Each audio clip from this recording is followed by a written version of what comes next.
Master గారి మాటగా చెప్పుకుంటూ ఉన్నాము. మన రికార్డింగ్ నెంబర్ ఇది 85.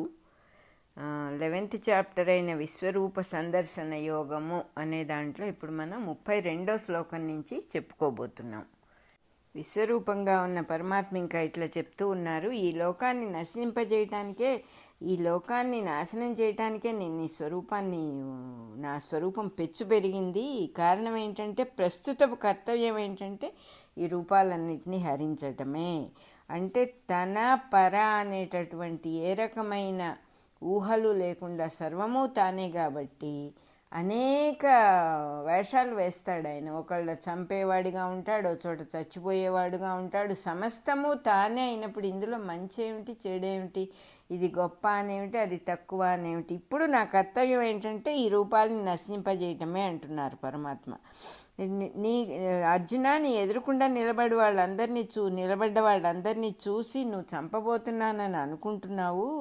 నువ్వు ఒకవేళ వాళ్ళని చంపకపోతే వాళ్ళు ఎల్లకాలం బతికుంటారు, వాళ్ళు ఏం రక్షించబడరు, నా చేతిలో ముందే అయిపోయారు వాళ్ళు. అందువల్ల నువ్వు దుఃఖించడం ఆపేసి చెయ్యవలసిన పని చేసుకుంటూ వెళ్ళిపో.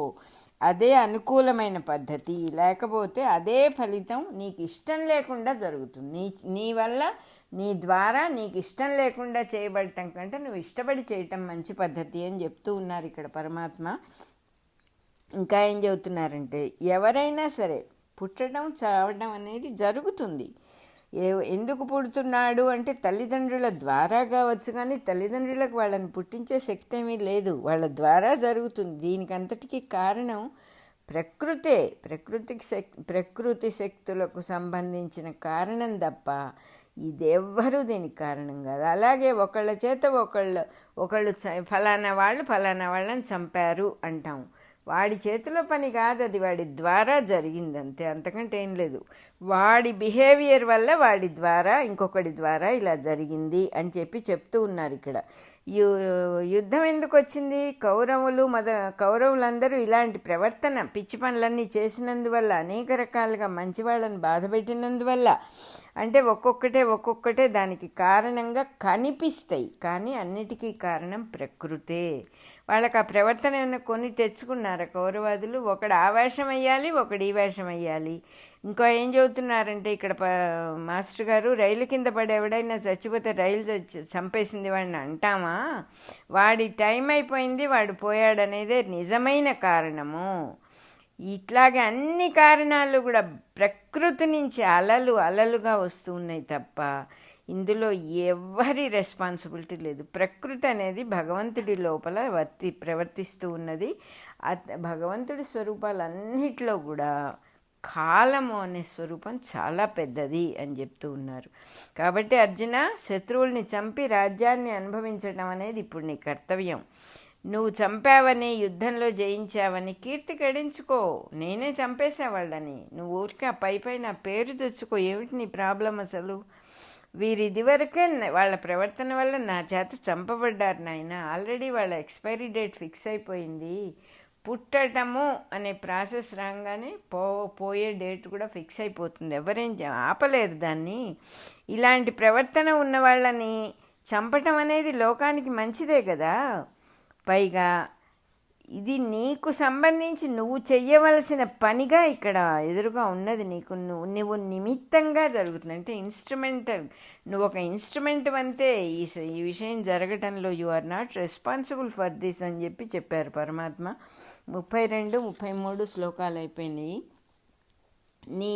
నీకు ఎదురుగా కనిపిస్తూ ఉన్న ద్రోణుడు, భీష్ముడు, కర్ణుడు, వాళ్ళు అంతేకాకుండా ఇంకా ఎవరైనా ఎంత గొప్ప వీరులైనా సరే వాళ్ళు చేసిన పనికి ఫలితం వాళ్ళు అనుభవిస్తూ ఉన్నారు తప్ప నీకు సంబంధం లేదు అంటున్నారు. సంకల్పాన్ని అనుసరించి పనిచేయటం, చేసిన పనిని అనుసరించి దాని వెంట జీవిత సన్నివేశాలు ఏర్పడటం అనేదాన్ని సంసారం అంటారు. అంటే స్వయం సంకల్పాలు, సెల్ఫ్ ప్రపోజల్స్ చేస్తాం. సెల్ఫ్ ప్రపోజల్స్ చేసినప్పుడు దాని ఫలితాన్ని మనం అనుభవించవలసి వస్తుంది. సెల్ఫ్ ప్రపోజల్ అంటే ఏంటంటే, మనకేదో కావాలి, ఇలా చేస్తే అలా అవుతుంది అని ఒక ప్లాన్ వేసాము. ఆ ప్లాన్ని అమలుపరచడానికి కానీ, దానికి ఫలితానికి కానీ, మనం అనుకున్నది రావటానికి కానీ మనకి ఎట్లాంటి శక్తి లేదు దాన్ని మార్చుకొని తెచ్చుకో, ఊరికే ఒక ఊహగా వచ్చిందంతే. ఆ సెల్ఫ్ ప్రపోజల్ అనేది ఉట్టి ఊహ అని తెలుసుకున్నప్పుడు ఇది నాకు కరెక్టే, నాకు ఇట్లా అనిపిస్తోంది, కానీ ఇది నాకు ఎంత ఫలితాన్ని ఇస్తుంది, ఇది కరెక్టేనా, నేను అనుకున్నది ఇంప్లిమెంట్ చేయగలిగినంత శక్తి నాకుందా. ఒకవేళ ఇది ఇంతకుముందు ఒక ఆయన ఎవరో వచ్చి అడిగాడు మా ఇంటికి, బాగా పరిచయం ఉన్న వాళ్ళే, నాకు ఎప్పటి నుంచో ఒక గుడి కట్టించాలని కోరికండి, అది ఎప్పుడు తీరుతుందో తెలియట్లేదు అంటే మా వారు అడిగారు, మరి అట్లయితే మీకు గుడి కట్టించడానికి డబ్బులు ఉన్నాయా మీ దగ్గర? అస్సలు లేవండి అన్నాడు. మరి మీ ఊళ్ళో అసలు గుళ్ళు లేవా అంటే మా ఊళ్ళో చాలా గుళ్ళు ఉన్నాయండి అన్నాడు. సరే, అయితే మీకు ఇట్లా అనిపిస్తోంది కాబట్టి అది కార్యరూపంలోకి ఎప్పుడు వస్తుందో దాన్ని రానివ్వండి, మీరేం చేయక్కర్లేదు. ఊహ కూడా అదే వచ్చింది కదా, కార్యరూపంలో కూడా అదే వస్తుంది. అందువల్ల అది వచ్చినప్పుడు మీరు ఒక చెయ్యి వేయవలసిన వారే, కానీ మీరుగా స్వయం సంకల్పం చేసుకొని చందాలు పోగు చేసి అది చేసి ఇది చేసి రేపు ఆ గుళ్ళో అన్నీ అర్చన దీపారాధన వగేరాలన్నీ రెగ్యులర్గా నైవేద్యాలన్నీ జరగాలి కదా, విగ్రహ ప్రతిష్ఠ అంటూ చేసిన తర్వాత. అవి జరగకపోతే ఆ రెస్పాన్సిబిలిటీ అంతా మీ మీద పడుతుంది. అందువల్ల తొందరపడద్దు, ఆగండి, మీ ద్వారా అవ్వాలంటే చక్కగా అవుతుంది. అది ఉట్టి ఊహగా ఉండిపోతే ఉండిపోనివ్వండి, అది మీకు శక్తికి మించింది. మీకు ఏదైనా అయ్యో నాకు ఇలాంటి సంకల్పం వచ్చిందే, నేనేం చేయలేకపోయానే అని అనిపిస్తే భగవంతుడికి గట్టిగా నమస్కారం పెట్టుకోండి, నన్ను క్షమించు తండ్రి, నా వల్ల అయ్యే పని కాదు, నువ్వు చేయిస్తే నీ చేతిలో నేను ఒక ఇన్స్ట్రుమెంట్ని. అట్లా ఉంటాయి అన్నమాట. సెల్ఫ్ ప్రపోజల్ అంటే ఉట్టి ఊహ అంతే, అది ప్రపోజ్ చేసి ఊరుకుంటుంది, ఆ కింద మీద పడేవన్నీ మనం పడతాం. సెల్ఫ్ ప్రపోజల్ కాకుండా ఇంకొకటి ఏమిటి అంటే అదే మన దగ్గరికి వస్తుంది, అయ్యే పనే మన దగ్గరికి వస్తుంది.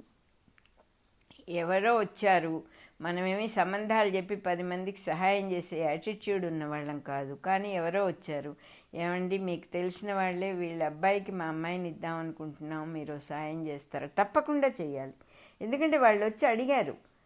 అప్పుడు మనం కూడా మనకు చేతైనంత సాయం చేయాలి. అది ఒకవేళ మంచి మ్యాచ్ కాదు అని మనకు అనిపించినా కూడా, తండ్రి నువ్వు నా దగ్గరికి పంపించావు, ఇది అందుకని నేను చేస్తున్నా, నువ్వు మరి ఎటు మలుపుతావో దీన్ని, ఇది నీ ఇష్టం. వాళ్ళకి రాసి పెట్టుంటే నేను తప్పించేవాడిని కాదు, వాళ్ళకి రాసి పెట్టి లేకపోతే నేను చేసేవాడిని కాదు. అందువల్ల నా దగ్గరికి వచ్చింది కాబట్టి నేను చేయాల్సిన సాయం చేస్తున్నా అని చాలా.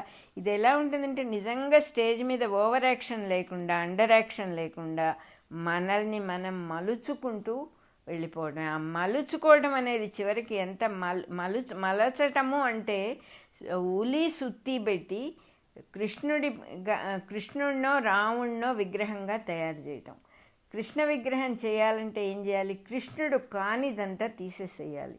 రాముల వారు శ్రీరామచంద్రుడి విగ్రహం చేయాలంటే ఏం చేయాలి? రాముల వారు కానిదంతా తీసేయాలి. మనలో కూడా మన స్వచ్ఛమైన రూపం కానిదంతా పక్కకు పెట్టేసుకుంటూ స్లోగా ఎప్పుడు ఆత్రత పడకూడదు. ఆతురత, తొందర సాధనలో పనికిరాదు అని రమణ మహర్షి ఎన్నిసార్లు చెప్పారు. అదే జరుగుతుంది. ఫైనల్గా మనం ఏం తెలుసుకోవాలి? ఈ దేహం నాది కాదు, ఇక్కడ జరిగేవన్నీ నాకు సంబంధించినవి కాదు, అవే జరుగుతున్నాయి. ఇంద్రియాలు, మనస్సు, బుద్ధి అవన్నీ చేసుకుంటూ పోతుంటే ఇది నేను అని మధ్యలో దూరాను. అట్లాగే పక్క వాళ్ళ ఇంట్లో కూడా ఏదైనా పెళ్ళో గిళ్ళో జరుగుతుంటే మనం పోయి నెత్తినేసుకుంటాం. నెత్తినేసుకోకుండా సహాయం చేయొచ్చు, అది వేరు. డెసిషన్స్లోకి దూరతాం, అలా కాదండి ఇలా అంటాం. అప్పుడు ఆ ఫలితాలన్నీ మన నెత్తి మీద పడతాయి. అలాగే చేస్తున్నాం మన దేహంతో, ఇంద్రియాలతో కూడా. మనం ఎంత మటుకు అవసరమో ఆ పాత్ర అంత మటుకు పోషించి వెనక్కి రావడం. ఈ మధ్యలో ఈ సముద్రంలో, సంసార సముద్రంలో కొట్టుకొని పోకుండా ఆ పరమాత్మ పాదాలు గట్టిగా మనస్సుతో, హృదయంతో ముడివేసుకొని పట్టుకోవాలి, లేకపోతే కొట్టుకుపోతాం. అందువల్ల ఇలా ఎంత జాగ్రత్తగా ఇక్కడ చెబుతూ ఉన్నారు పరమాత్మ. నీ ఎదట కనిపించేవాళ్ళు ఈ మహావీరులే, వాళ్ళు చేసిన పనికి వాళ్ళు ఫలితం అనుభవిస్తున్నారు, నీకు సంబంధం లేదు అసలు. ఎలా జరుగుతాయి అంటే జీవిత సన్నివేశాలు, ఒక సంకల్పం వస్తుంది, ఒక ఆలోచన వస్తుంది, దాన్ని బట్టి పనిచేస్తాడు, దాని వెంట పోతాడు. వరుసగా ఇక కాన్సిక్వెన్సెస్ అన్నీ ఒక సన్నివేశాలుగా ఏర్పడిపోతాయి వాడి జీవితంలో. అలా కాకుండా కొంతమంది జీవితం వీళ్ళకంటే వేరుగా నడుస్తుంది. వాళ్ళు తమకు తోచిన పనులు వాళ్ళు చెయ్యరు. ఎప్పుడైతే తోచిన పనులన్నీ పక్కన పెట్టేసి చెయ్యవలసిన పనులు, తలచిన పనులు కాకుండా చెయ్యవలసిన పనులు చేయటం అనేది మొదలు పెడతారో అప్పటి నుంచి ఇక్కడ ఎంత బాగా చెబుతున్నారు, వాళ్ళు చేయాల్సిన పనులు మటుకే వాళ్ళ ఎదుటికి వస్తాయేటప్పుడు. అంటే మనం ఒక్క చిన్న ఇనిషియేటివ్, ఒక్క అడుగు వేస్తే భగవంతుడి వైపు 100 అడుగులు ఆయన దగ్గరికి వస్తాడు. మన చేయి పట్టేసుకుంటాడు అంతే. మనం చెయ్యవలసినవి మటుకు చేస్తూ ఉంటే, అంటే మనసులో వచ్చే అనేక రకాల సంకల్పాలని పక్కన పెట్టుకుంటూ రావాలి. ఇది కాదు, ఇది కాదు, ఇది అవసరం లేదు, ఇది అవసరం లేదు. మనస్సు ఒకసారి చేయమంటుంది, ఒకసారి వద్దంటుంది. దానికి ఏమీ నిర్ణయం చేసే శక్తి లేదు, పని చేసే శక్తి కూడా లేదు. ఊరికే మందరలాగా పక్కన కూర్చొని అవి ఇవి చెప్తూ ఉంటే మనం చెయ్యాలి. మనం చేసినప్పుడు కైకమ్మకి ఎలాంటి కాన్సిక్వెన్సెస్ వచ్చినాయో మనకి ఎట్లాంటివి వస్తాయి. అది ఆ మనస్సు అనే మందర మాట మనం వినాల్సిన అవసరం లేదు. అని చెయ్యవలసిన పనులు చేసుకుంటూ పోయినప్పుడు అప్పటి నుంచి వాళ్ళు చెయ్యవలసినవే వాళ్ళ దగ్గరికి వస్తాయి అంటున్నారు. పరమాత్మే చెబుతున్నారు సాక్షాత్తు. దాన్ని అనుసరించి ఏర్పడే జీవితం తాము క్రియేట్ చేసుకున్నది కాకుండా సృష్టికి సంబంధించింది అవుతుంది. మనకు సంబంధం లేదు. అక్కడ ఏదో జరిగింది నా ద్వారా, నా చెయ్యి, నా కాలు, నా ఇంద్రియాలు, నా మనస్సు తీసుకొని ఎవరో ఈ పని చేశారు. నాకు దీని కాన్సిక్వెన్సెస్ అనేవి నాకు అసలు సంబంధం లేదు. ఏమి నేను కావాలని చేయలేదు, దేనికోసమో చేయలేదు. పర్టికులర్గా దేనికోసమన్నా చేస్తే అప్పుడు ఆ ఫలితంలో చిక్కుకోవచ్చు అని మనకే తెలుస్తుంది అన్నమాట. అటువంటి వాళ్ళని ముక్త జీవులు అంటారు అంటున్నారు. ఎంత నిమిషాల మీద స్టేటస్ మారిపోయింది. చిన్న పనులు అంతే. ఏమిటి ఆ చిన్న పని? చెయ్యవలసిన పని చేసుకుంటూ పోతే ఆ జీవితం ముక్త జీవిలోకి వెళ్ళిపోతాం మనం. ధర్మరాజు అలాంటి వాడు. అతనికి కష్టమని సుఖమని రెండు ఉండవు, ఇష్టము అయిష్టము అని రెండు ఉండవు. ఎలా జరిగిందో వాళ్ళ జీవితం ఇక్కడ చెబుతూ ఉన్నారు మాస్టర్ గారు. పాండవులు చిన్నతనంలో శతశృంగ పర్వతంలో ఉండి పెరిగారు. అక్కడ తల్లి పిల్లలు పెరిగారు. పాపం పెరిగితే వాళ్ళని ఏం చేశారు, ఈ పరమ గురువులు ఋషులు వెంట పెట్టుకొని తీసుకొచ్చి ధృతరాష్ట్రుడికి అప్పచెప్పారు. ఈ నీ తమ్ముడి భార్య, తమ్ముడి పిల్లలు అక్కడెక్కడో అడవుల్లో ఉన్నారు. నువ్వేమో మహారాజువి, వాళ్ళ ఆలనా పాలనా నువ్వే చూడాలి అని చిన్నతనంలోనే వాళ్ళని తీసుకొచ్చి వీళ్ళు దించారు. అంటే అర్థం ఏంటి? వాళ్ళేదో ఇక్కడ మా నాన్నగారి రాజ్యం ఉంది, ఆ రాజ్యం మాకు కావాలి అని వచ్చిన వాళ్ళు, సెల్ఫ్ ప్రపోజల్తో వచ్చిన వాళ్ళు కాదు. ధర్మరాజుకు పెద్దవాడైనా కూడా అటువంటి ఐడియానే లేదు అసలు అతనికి. ఋషులు ఎవరో తీసుకొచ్చారు, ధృతరాష్ట్రుడికి అప్పచెప్పారు. రాజ్యకాంక్ష లేదు అసలు అప్పుడు. అప్పటి నుంచి ధృతరాష్ట్రుడి కొడుకుల వల్ల ఎన్ని రకాల జీవితాల సన్నివేశాలు జరిగిన, ఎన్నో ఇన్సిడెంట్స్ జరిగినాయి ధర్మరాజు జీవితంలో. కానీ తాను రెస్పాన్సిబుల్ ఎప్పుడూ అవ్వలేదు. ఎక్కడ సెల్ఫ్ ప్రపోజల్ అనేదే లేకుండా గడిపాడు ఆయన జీవితం. ఇంకా దుర్యోధనుడు అట్లాంటి వాడు కాదు. చిన్నప్పటి నుంచి రాజ్యం తనకే రావాలి అనే రోషంతో ప్రతి జీవిత సన్నివేశాన్ని తనే సృష్టించుకున్నాడు. ఇది మనకి ఎంతో క్లియర్గా చక్కగా చెప్తూ ఉన్నారు. నాకు ఇది కావాలి అని దాన్ని వెంటబడి మనం నానా బాధలు పడి అన్ని సన్నివేశాలు మనమే సృష్టించుకోవడానికి దుర్యోధనుడు ఎగ్జాంపుల్గా చెప్పారు. ఏది జరిగినా పర్వాలేదని నిమిత్తంగా ఊరుకుంటాడు. పెద్దవాళ్ళు ఏదైనా చెబితే చేస్తాడు ధర్మరాజు. ఏది జరిగినా అతను రెస్పాన్సిబుల్ అవ్వడు. చెయ్యవలసిన పనికేమో ధర్మరాజు, తలచిన పనికేమో దుర్యోధనుడు. ఫుల్గా మనకి ఇక్కడ ఎగ్జాంపుల్స్గా ఉన్నారు. ఇంకా ఏం చేశాడు? ఆ మహారాజైన ధృతరాష్ట్రుడు పోనేమన్నా కొడుకు బుద్ధి చెప్పాడంటే కొడుకు ఏం చేసినా ఇష్టమే. అందువల్ల అతనికి జరిగిపోతూ ఉన్నది. ఎంతో గొప్పవాళ్ళైన భీష్ముడు, ద్రోణుడు వీళ్ళందరూ కూడా ఏదో ఒక కాంక్ష పెట్టుకొని సింహాసనాన్ని రక్షించాలనో హస్తినాపురాన్ని రక్షించాలనో ఒక ఐడియా పెట్టుకొని వాళ్ళు కూడా అందులోనే ఇరుక్కుపోయారు. అంటే ఒక మనస్సు అనేది, ఒక ప్రపోజల్, సెల్ఫ్ ప్రపోజల్ అనేది మనుషుల్ని ఎలా అధర్మం అని తెలిసినా ఆ పక్కన యుద్ధం చేయాల్సి వచ్చింది. వాళ్ళు అంతకంటే దురదృష్టం ఏముంది? మనం కూడా అందులో వేళ్ళు కాళ్ళు పెడితే ఇలాంటి సిచ్యువేషన్ చాలా గొప్పవాళ్ళు, అంత గొప్పవాళ్ళు అటువంటి సిచ్యువేషన్ ఎదుర్కోవాల్సి వచ్చింది. మనం ఎంతటి వాళ్ళం, మనం ఎంత జాగ్రత్తగా ఉండాలో ఇక్కడ చెబుతూ ఉన్నారు. అలాగే ఎంత బాగా చెబుతున్నారు అంటే అందరికీ ఉన్న అభిప్రాయాలే విత్తనాలు ఇక్కడ. ఆచరణ స్వరూపమైన సన్నివేశాల మహావృక్షం పెరిగి ఊడలు దిగింది అంటున్నారు. అందరూ రకరకాల ఒపీనియన్స్ విత్తనాలుగా పెట్టి అదొక ప్రతివాడి ఒపీనియన్ ఒక విత్తనమై అదో మహావృక్షం అయిపోయింది. అది ఊడలు దిగిందంటే ఏమిటి? మర్రి చెట్టు అయిపోయింది. అది దాని చివర ఒక పండు పండిందిట, అదే మహాభారతము, మహాభారత యుద్ధం. దాని చివర పండిన పండు మహాభారత యుద్ధంట. ధర్మరాజుకు యుద్ధం తన గుమ్మంలోకి వచ్చిన కర్తవ్యమే కానీ కర్మఫలం. ధర్మరాజు చేసిన పనుల వల్ల యుద్ధం రాలేదు. అది అక్కడ క్లియర్గా చెప్తూ ఉన్నారు. ధర్మరాజు దగ్గరికి వచ్చింది యుద్ధం, తన పనుల కర్మఫలం కాదు. అది దుర్యోధనుడు వాళ్ళ కర్మఫలంగా తన ఎదుటికి వచ్చింది. అంటే ఏ సన్నివేశము కూడా ఒక్కళ్ళతో అవ్వదు కదా, ఎంతమందో కలిస్తే కానీ ఒక సన్నివేశము అన్నామంటే కొంతమంది కలవాలి. అది వాళ్ళ కర్మానుసారం జరిగింది, కానీ ధర్మరాజు ఏమాత్రం రెస్పాన్సిబుల్ కాదు అని ఎంతో చక్కగా చెప్తూ ఉన్నారు ఇక్కడ. కాలం భగవత్ స్వరూపం కాబట్టి భీష్ముడేమిటి, ద్రోణుడేమిటి, వీళ్ళందరూ కూడా వాళ్ళ జీవిత కర్మ ఫలాల రూపంలో వాళ్ళ సన్నివేశాలన్నీ వాళ్ళే సృష్టించుకొని మృత్యుద్వారంలోకి వెళ్ళారు. అందువల్ల వాళ్ళు ఇదివరకే చనిపోయినట్టే లెక్క. ఇప్పుడు నువ్వేదో కొత్తగా ఎవరిని చంపక్కర్లేదు అర్జున అని చెప్తున్నారు పరమాత్మ. వాళ్ళు చేసిన పనికి వాళ్ళని ఎవడో చంపటం ఒక్కటే ఊరికే పైన ఒక యాక్షన్గా మిగిలింది కానీ చచ్చిన వాడిని చంపటం కిందే లెక్క. నువ్వేమి కొత్తగా ఎవరిన ప్రాణాలు తీయటం లేదు, already he's in that mode అని చెప్పేశారు ఇక్కడ. చచ్చిపోయిన వాడి దేహం కొన్ని గంటల తర్వాత దహనం చేస్తే అది చంపటం అవుతుందా? ఇది కూడా నువ్వు చేసేది కూడా అంతే అంటున్నారు. చచ్చిన వాడిని నువ్వు చంపుతున్నావు, ఒక కర్తవ్యంగా చేస్తున్నావు, అది కూడా నీకేమీ పర్సనాలిటీ లేదు. అందువల్ల నువ్వు పర్సనల్ డిజైర్ కాదు నీకు, అది చనిపోయిన దేహాన్ని దహనం చేయటం ఏమిటో ఇప్పుడు నువ్వు వీళ్ళని చంపటం కూడా అదే అని చెప్పాడు పరమాత్మ. కాబట్టే నేను కాలస్వరూపుడినై కర్మజీవుల లోకాన్ని హరించటానికే నోరు తెరిచాను. వీళ్ళు చేసిన కర్మలన్నీ వీళ్ళకి ఇక్కడి దాకా ఫైనల్ డెస్టినేషన్కి వచ్చారు అందరూ. నేను నోరు తెరవాల్సిన పరిస్థితి వచ్చింది. నేను చంపిన వారిని బయట ఊరికే ఇలా బాణం వేసి చంపటాన్ని నువ్వు ఏడుస్తున్నావు ఎందుకు అసలు అన్నాడు పరమాత్మ. మాట్లాడకుండా యుద్ధం చేసి శత్రువుల్ని జయించిన యుద్ధ వీరుడిగా పేరు పొందు అర్జున ఏంటి అని హెచ్చరించారట పరమాత్మ. 34వ శ్లోకం అయిపోయింది.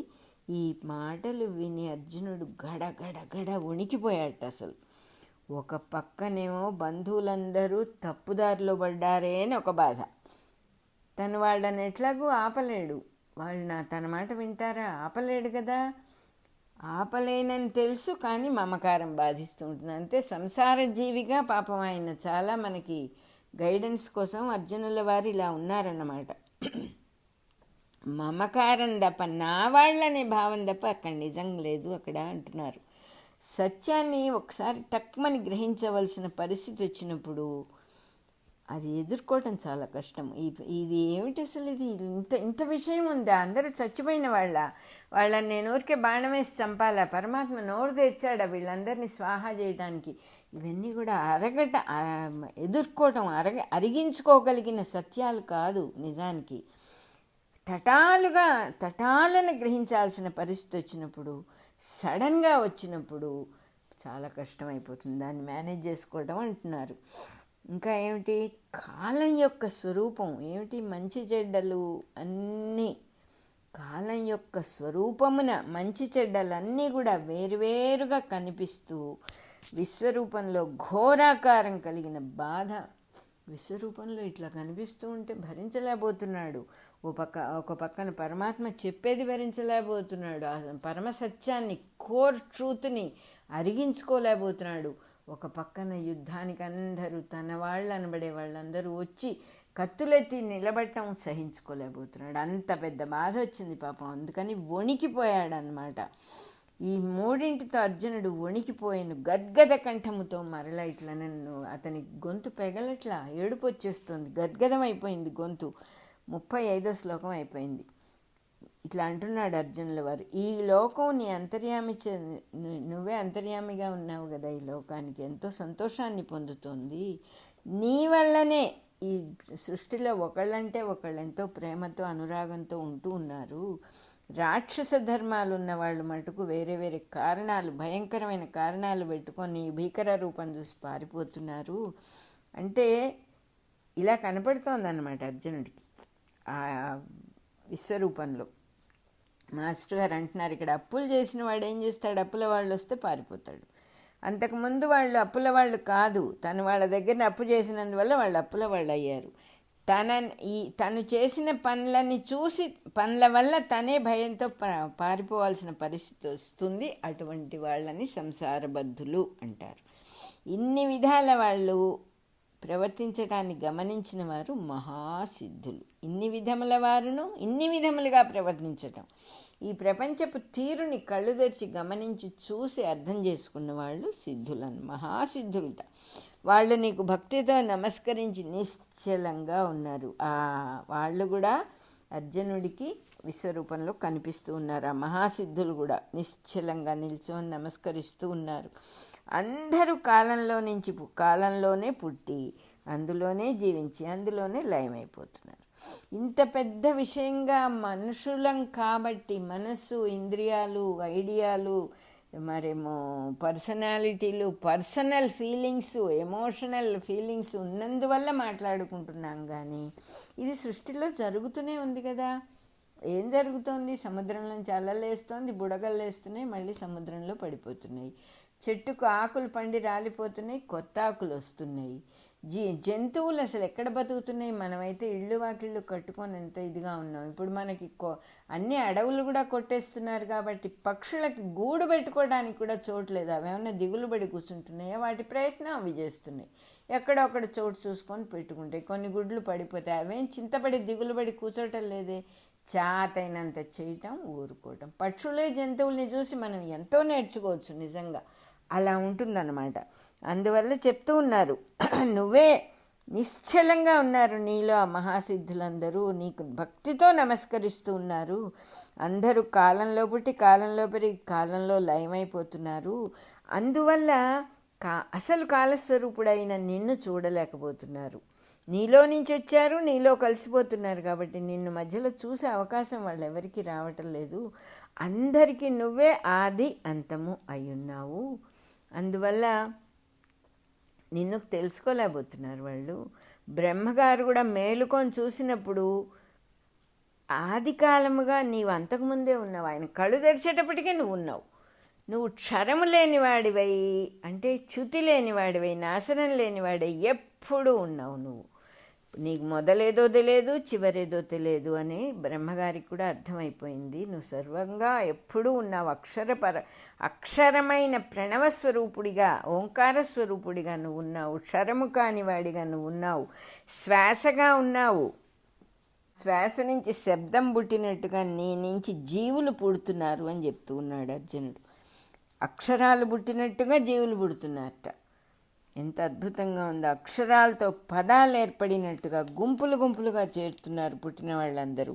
పదములతో వాక్యములు ఏర్పడినట్టుగా ఎంత చక్కగా చూస్తున్నాడో ఆ విశ్వరూపాన్ని అర్జునుడు. ఒక వాక్యం రావాలంటే ఏముండాలి? కర్త, కర్మ, క్రియ అనే 3 విషయాలు ఉండాలి. ఆ 3టితో అందరూ సంసారంలో చిక్కుకుపోతున్నారు. వాక్యాలకి తాత్పర్యాలు చెప్పుకున్నట్టుగా వాళ్ళ జీవితాలు ఏర్పరచుకుంటున్నారు. నీవు అక్షరస్వరూపుడవు. నువ్వు క్షరము లేనటువంటి ఎప్పుడు ఉండేటటువంటి వాడివి. మేము ఉండటం లేకుండా ఉండటం అనే రెండిటికి పైనున్న శాశ్వత వస్తువు నువ్వు. అటువంటి వాడి అయ్యుండి కూడా నా కోసమని ఒక మా సామాన్య జీవిగా ఈ జగత్తులో నివసిస్తున్నావు. జగత్తుకే నివాసమై ఉన్నావు నువ్వు అని చెప్పి స్తుతించాడు అర్జునుడు. 36, 37 శ్లోకాలు అయిపోయినాయి. మన రికార్డింగ్ నెంబర్లో 85 కూడా అయిపోయింది.